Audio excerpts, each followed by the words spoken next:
तो hello friends, good morning. तो आज हम प्राचीन भारत के दो टॉपिक को क्लियर करने वाले हैं। तो एक है प्राचीन भारतीय इतिहास के स्रोत और एक है प्रागैतिहासिक काल। ये दो टॉपिक को इस ढंग से आपको पढ़ाया जाएगा कि आप और किसी को भी पढ़ा सकेंगे।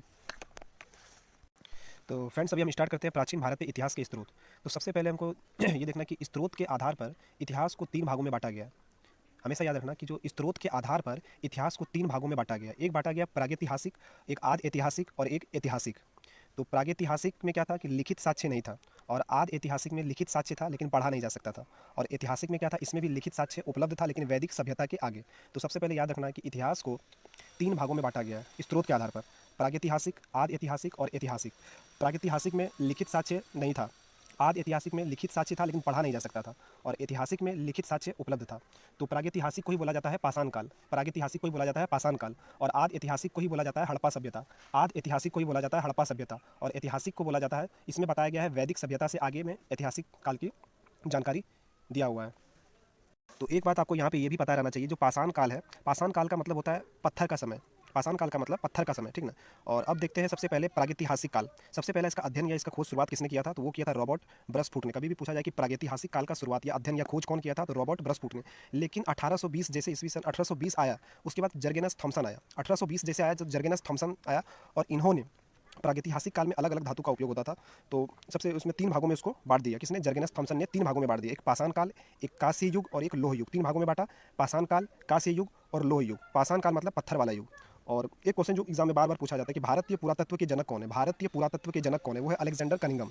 ये मोस्ट आईएमपी क्वेश्चन है, बार बार पूछा जाता है कि भारतीय पुरातत्व के जनक कौन है, अलेक्जेंडर कनिंघम। अब बात करते हैं पाषाण काल। तो सबसे पहले पाषाण काल को भी यहाँ पे तीन भागों में बांटा गया है। पाषाण काल को भी तीन भागों में बांटा गया, पूरा पाषाण काल, मध्य पाषाण काल और नव पाषाण काल। पूरा पाषाण काल, मध्य पाषाण काल और नव पाषाण काल। तो फ्रेंड्स, एक बार आपको फिर से बता देते हैं कि प्राचीन भारतीय इतिहास के स्रोत, तो स्रोत के आधार पर तीन भागों में बांटा गया है इतिहास को, प्रागैतिहासिक, आदि ऐतिहासिक और ऐतिहासिक। और यहाँ पे हमने बताया था कि प्रागैतिहासिक को ही बोला जाता है पाषाण काल, तो वही पाषाण काल को भी यहाँ पे तीन भागों में बांटा गया, पूरा पाषाण काल, मध्य पाषाण काल, नव पाषाण काल। अब ये देखेंगे काल, इसका समय क्या था। पूरा पाषाण काल का समय था, बीसी का मतलब होता है ईस्वी पूर्व। तो याद रखना है कि पूरा पाषाण काल का जो समय था वो 25 लाख बीसी से 10,000 बीसी, और मध्य पाषाण काल का जो समय था 10,000 बीसी से 4,000 बीसी, और नव पाषाण काल का जो समय था वो 10,000 बीसी से 1,000 बीसी। तो तीनों का काल याद रखना है। पूरा पाषाण काल का समय था 25 लाख से बीसी से 10,000 बीसी, मध्य पाषाण काल का था 10,000 बीसी से 4,000 बीसी, और नव पाषाण काल का समय था 10,000 बीसी से 1,000 बीसी। अब इसका देखेंगे कि चरण। तो पूरा पाषाण काल बहुत लंबे समय तक रहा था, इसलिए इसको भी तीन भागों में बांटा गया, पूर्व पूरा पाषाण, मध्य पूरा पाषाण और उच्च पूरा पाषाण। तो फ्रेंड्स, अब हम देखने वाले हैं पूरा पाषाण, मध्य पाषाण और नव पाषाण के लक्षण के बारे में। तो सबसे पहले पूरा पाषाण काल के लक्षण देखेंगे। इसमें था आखेटक शिकारी था और खाद्य संग्राहक था। आखेटक शिकारी और खाद्य संग्राहक का मतलब होता है कि शिकार करने के लिए एक स्थान से जो दूसरे स्थान तक जाते थे। और उसके बाद जैसे मध्य पाषाण काल आया तो इसमें आखेटक भी थे, खाद्य संग्राहक भी थे, और यहाँ पे पशुपालन का शुरुआत शुरू हो गया था, पशुपालन का। और सबसे पहले जो पशुपालन हुआ था वो कुत्ता का हुआ था। तो कभी भी एग्जाम में पूछा जाए कि कुत्ता का पशुपालन के रूप में शुरुआत किस काल में हुआ था, तो मध्य पाषाण काल में हुआ था। उसके बाद आ जाता है नव पाषाण काल में। नव पाषाण काल में कृषि का भी शुरुआत हो चुका था, पशुपालन का भी हो गया था, और समाज का स्थायी निवास भी हो गया था। तो तीन लक्षण याद रखने पूरा पाषाण काल में, आखेटक शिकारी और खाद्य संग्राहक। और यहाँ पे मध्य पाषाण काल में आखेटक शिकारी और खाद्य संग्राहक और पशुपालन का। और उसके बाद नव पाषाण काल में कृषि का, पशुपालन का और समाज का स्थायी निवास का प्रमाण यहाँ पे मिल गया था। तो ये तीनों काल के तीनों लक्षण आपको पता होना चाहिए। उसके बाद आते हैं औजार के बारे में। तो पूरा पाषाण काल के जो औजार था वो था क्वार्टजाइट, सल्क और ब्लेड। ये पूरा पाषाण काल के औजार थे। उसके बाद मध्य पाषाण काल के जो औजार थे वो थे माइक्रोलिथ, सूक्ष्म पत्थर। यानी पूरा पाषाण काल में बड़े पत्थरों से औजार बनाया जाता था, और मध्य पाषाण काल में छोटे पत्थरों से औजार बनाया जाता था। और नव पाषाण काल में जो औजार बना होता था वो स्लेट का औजार बना होता था। किस चीज़ का, तो स्लेट का औजार बना होता था। चलिए फ्रेंड्स, अब देखते हैं पूरा पाषाण काल के महत्वपूर्ण स्थल।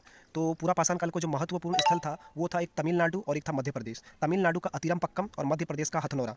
तो मानव के खोपड़ी का जो प्रथम साक्ष्य मिला था वो पूरा पाषाण काल से ही मिला था। तो याद रखना है कि मानव के खोपड़ी का जो प्रथम साक्ष्य मिला था वो पूरा पाषाण काल से मिला था। और किस राज्य से मिला था, तो तमिलनाडु की अतिरमपक्कम से, तमिलनाडु की अतिरमपक्कम से, और मध्य प्रदेश के हथनोरा से, मध्य प्रदेश के हथनोरा से।